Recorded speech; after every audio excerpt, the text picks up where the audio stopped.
स्थिति में एक खुली बैठक करते हैं जिससे कि हम वास्तविक कार्यों का पहचान कर सके। थैंक्स।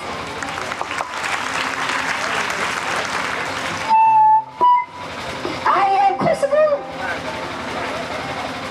हाँ रामचंद भैया, कई बार जब हम एसएमसी बैठक में जाते हैं तो वहाँ हम लोगों के बच्चे जो घर पर कहते हैं कि स्कूल का सभी कार्य पूरा है, लेकिन वही बच्चे सर जी द्वारा हम लोगों के सामने प्रश्न करने पर कहते हैं कि हम इसको जल्दी ही पूरा कर लेंगे।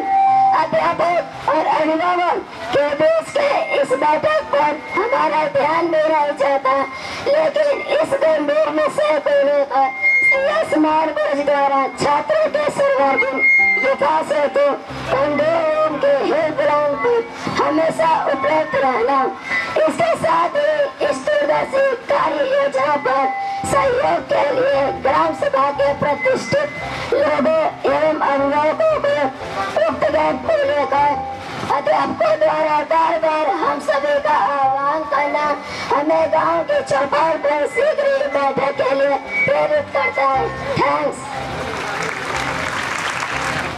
हाँ भैया लोग, हमहू बहुत पढ़ना पौनी सही कहत केहू बताई वाला ना रहे कि कोशिश करे वाला का कबो हार ना होला। जे एके ना समझेला ओके सब कुछ उम्र बितले पर पता चलेला। खैर कोनो बात ना, जब भी जाएंगे तब सवेरा। हाँ भैया सही कह रहे हैं, जिसके पास ज्ञान है वो कमजोर हो ही नहीं सकता। Knowledge is power. हम चारों लोग SMC अध्यक्ष सहित सभी सदस्यों और गांव के वरिष्ठ लोगों को सूचित करके गांव के चौपाल पर अपने बच्चों की शिक्षा पर चर्चा के लिए एक बैठक बुलाते हैं। कंपोजिट स्कूल माहौल के अभिभावक की तरफ से आयोजित आज की इस बैठक में आप सभी का हार्दिक स्वागत एवं अभिनंदन है। SMC के अध्यक्ष के रूप में मैं इस विद्यालय में आयोजित होने वाली प्रत्येक मासिक बैठक में प्रतिभाग करती हूँ।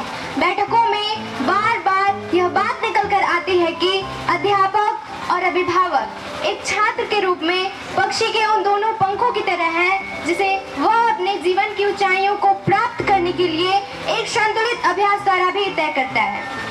एक अभिभावक के लिए यह अत्यंत आवश्यक है कि वह अपने जीवन की परेशानियों से मिली सीख द्वारा भी अपने बच्चों के पंखों को मजबूत बनाए, अर्थात हमें सकारात्मक बनना होगा। धन्यवाद। जी मेरे भी दो बच्चे अनुष्का और उत्सव भी वहाँ पढ़ते हैं। घर पर अच्छे से रहते हैं, पर स्कूल के बालमी सेंटर या प्रोजेक्ट वर्क में उनके खराब प्रदर्शन को देखते हुए मैंने उनके क्लास टीचर से बात की तो पता चला कि यह बच्चे पढ़ाई गई चीज़ों का अभ्यास नहीं करते।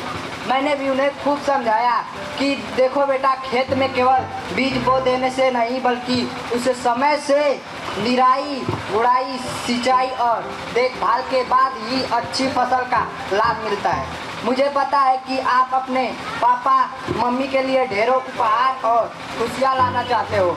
यह तभी होगा जब आप अपने अभ्यास के माध्यम से अपनी नींव को मजबूत बनाओगे। भैया, मेरे बच्चे भी तो आपके उदाहरणों पर सटीक बैठते हैं। मेरे 3 बच्चे उस स्कूल में पढ़ते हैं। एक बड़ी बिटिया जिसको जो भी काम मिलता है उसको बार बार अभ्यास कर पूरा कर लेती है, जबकि शेष मेरे दोनों बच्चे ध्यानपूर्वक किसी कार्य को करने से कतराते हैं और आसपास के बच्चों के साथ कुछ उल्टे पुल्टे कार्यों में मशगूल रहते हैं। मैंने स्कूल के बैठक में सर जी से बताया तो बच्चे उनके सामने काम पूरा करने का कुछ समय मांग लिया, फिर घर आकर वही काम। मुझे तो ऐसा लग रहा है कि अब उनमें अच्छे कार्यों की अभ्यास की आदत डालने के लिए दुलार के साथ साथ कुछ कठोरता भी अपनानी होगी। मैंने तो कंपोजिट स्कूल माहौल में रोज की प्रार्थना सभाओं को नज़दीक से देखा है और यह समझने की कोशिश की है। यदि अध्यापक हमारे बच्चों को माता पिता की बातें सुनना, बड़ों का आदर करना, बार बार अभ्यास करना यदि गहनता से सिखाते हैं तो हम क्यों नहीं उन्हें यह सिखा पाते कि स्कूल में उन्होंने अपने अध्यापक से जो वादा किया है उस पर खरा उतरे। आप सबकी बातें जिसे मैं बहुत अच्छे ढंग से समझने की कोशिश कर रहा था। मैंने भी अपने जीवन में असफलताओं से सीखने की कोशिश की है। हमारे माता पिता हमसे क्या उम्मीद करते थे? यही न कि जहाँ हम फेल हो रहे थे या कमजोर थे उसको बार बार अभ्यास करके सीख लें। उस समय उनकी बातें मुझे भी अच्छी नहीं लगती थी, परंतु आज मैं पूरे विश्वास के साथ कह सकता हूँ कि यदि मैंने भी अपने माता पिता और अध्यापक की बातों को ध्यान से सुना होता तो आज मैं भी देश, समाज और अपने परिवार को बहुत कुछ देने की स्थिति में होता। यह अत्यंत आवश्यक है कि अध्यापकों के साथ साथ हम भी अपने बच्चों को व्यवहारिक पूर्वक यह समझाने की कोशिश करें कि आप भी नहीं सुधरें तो हमारी तरह ही आप भी कल अनेकों समस्याओं से ग्रस्त होंगे। देखिए भाई पांडु, मेरा तो एक छोटा सा रोजगार है, कपड़े सिलने का। इस कार्य की बारीकियों पर जब भी मैं गंभीरता से सोचती हूँ तो पाती हूँ कि कोई भी कपड़ा किसी रंग या सूत का बनाओ, उससे अच्छे शर्ट या स्कर्ट बनाने के लिए हमें उस पर बहुत ध्यान से कार्य करने की आवश्यकता होती है। मेरा भी एक बच्चा कंपोजिंग स्कूल में पढ़ने जाता है। मोहल्लों में बच्चों को भी मैं स्कूल जाते देखती हूँ। बच्चों का स्कूल जाने से पहले का वह उत्साह और यह कह देना कि हम वहीं पढ़ेंगे भी और वहीं खाना भी खाएंगे, जबकि स्कूल कैंपस छोटे होने के बावजूद 606 छात्रों का नामांकन कम जगह होने के कारण कक्षाओं में बड़ी मुश्किल से बैठ पाना, सभी चुनौतियों के बावजूद वहाँ के अध्यापकों का अच्छा करने का लगातार प्रयास हमें भी ऊर्जा देता है। हम अपने बच्चों को घर पर थोड़ा अभ्यास और संस्कारवान बनाने के लिए क्यों नहीं प्रेरित कर सकते? ऐसा करके हम वहाँ के वातावरण को अपने बच्चों की शिक्षा के लिए और अधिक अनुकूल बना सकते हैं। थैंक्स। मेरा घर विद्यालय के लगभग बगल में। मेरी 4 बच्चियां उस विद्यालय में पढ़ती हैं। सुबह प्रार्थना सभा के दौरान साउंड सिस्टम से आने वाली आवाज को प्राप्त मैं वो ध्यानपूर्वक सुनती। हालांकि मैं बहुत पढ़ी लिखी नहीं हूँ, परंतु जीवन के इस मोड़ पर मुझे जो कुछ भी समझ में आ रहा है वह यह है कि हम सभी के बच्चे जिस परिवेश में पल पढ़ रहे हैं वहाँ के प्रार्थना सभा से हम माता पिता और अभिभावकों से किए जाने वाले निवेदन बड़े महत्वपूर्ण है। छात्र को ज्ञान बांटने के इन अनुरोध कार्यों में अध्यापकों का सहयोग कर हमारा प्रमुख दायित्व बनता है। मुझे इस बात की बेहद खुशी है कि हम अपने जीवन के अनुभवों से मिली सीख को अपने बच्चों का भविष्य संवारने में प्रयोग करने की बात को इसने विस्तार से समझने की कोशिश कर रहे हैं। मैंने भारतीय सेना में लगभग 20 वर्ष तक कार्य किया है। मैं इस बात को गर्व के साथ महसूस कर सकता हूँ कि किस प्रकार अनुशासन के बल पर असंभव कार्य को भी संभव बनाया जा सकता है। हमें अपने माता पिता और अध्यापक की दूरदर्शिता को इतना मजबूत करना है कि यदि छात्र विद्यालय में शरारत करे तो उनके अध्यापक को इस समस्या के निराकरण हेतु वही सहयोग प्राप्त हो जिस सहयोग की उम्मीद बच्चे द्वारा घर पर की गई अनुशासनहीनता को सुधारने के लिए एक अध्यापक उसके अभिभावक से करता है। आप सभी की बातें सुनकर बस मैं इतना कहना चाहती हूँ कि अपने बच्चे की शिक्षा पर बहुत ध्यान देना चाहती हूँ, लेकिन बार बार कहने के बाद भी आसपास के बच्चों को देखकर जब हमारी बात नहीं सुनकर उन बच्चों के साथ लगातार इधर उधर घूमते हैं और कुछ भी पढ़ते या अभ्यास करने से दूर भागते हैं तो थक कर उनसे कहना ही छोड़ देती हूँ, आखिर हम करें क्या?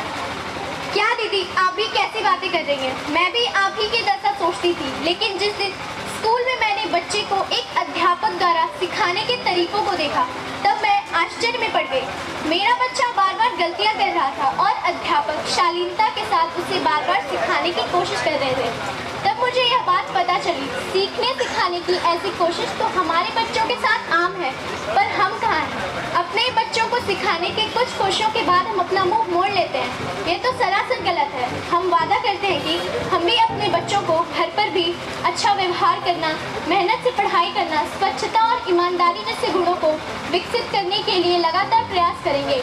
थकेंगे नहीं और ना ही हारेंगे। धन्यवाद। भाइयों और बहनों, बात जब आगे बढ़ ही रही है तो सोच रही हूँ मैं भी अपने मन की बात कर लूँ।